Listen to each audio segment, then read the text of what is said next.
Bonjour les amis, je reviens sur la vidéo que j'ai fait hier,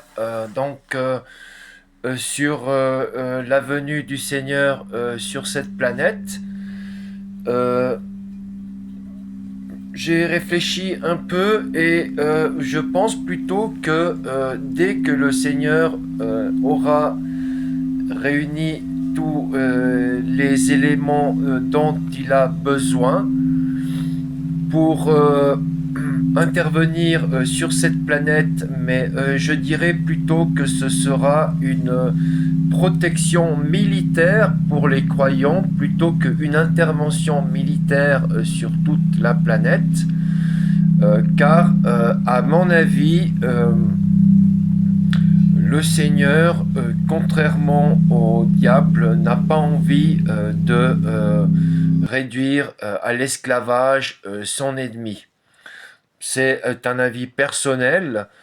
Je pense que le règne de Dieu se manifeste pour les croyants simplement en ayant une vie pacifique et en ayant la protection du Seigneur.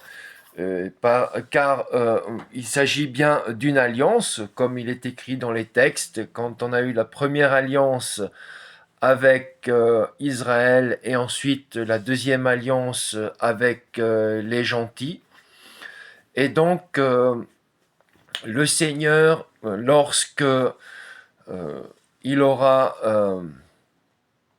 réuni tous les paramètres pour garder son invisibilité, car les cieux resteront cachés aux yeux du mal, qui entacherait la gloire du Seigneur s'il avait cette vision.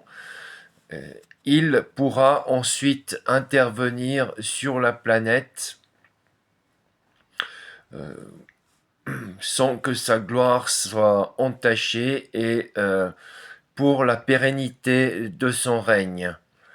Donc, mes amis, après tout, je pense quand même que nous sommes dans les derniers temps avant cet événement, car, je le répète, effectivement, nous nous trouvons dans la dernière ère qui a été décrite par le rêve de Nabuchodonosor, qui parlait donc de la statue.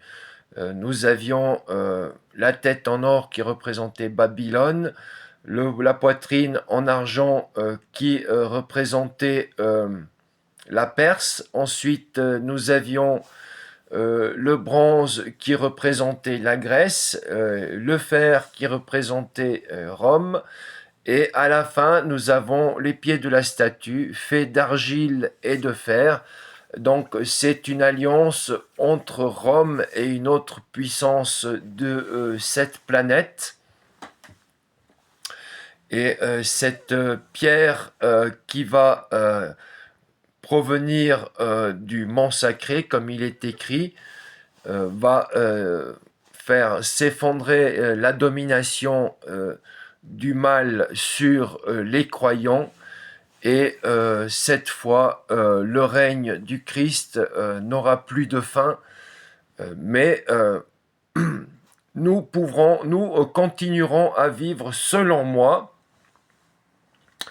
euh, dans cette société telle qu'elle est faite, mais sans avoir plus à subir les conditions du malin, car à ce moment-là, lorsque le Seigneur dévoilera toute sa gloire, c'est le Christ qui posera ses conditions pour la protection de son peuple. Donc, mes amis, réjouissons-nous et tenons dur. C'est le moment de lever la tête et de ne pas se décourager. Au revoir.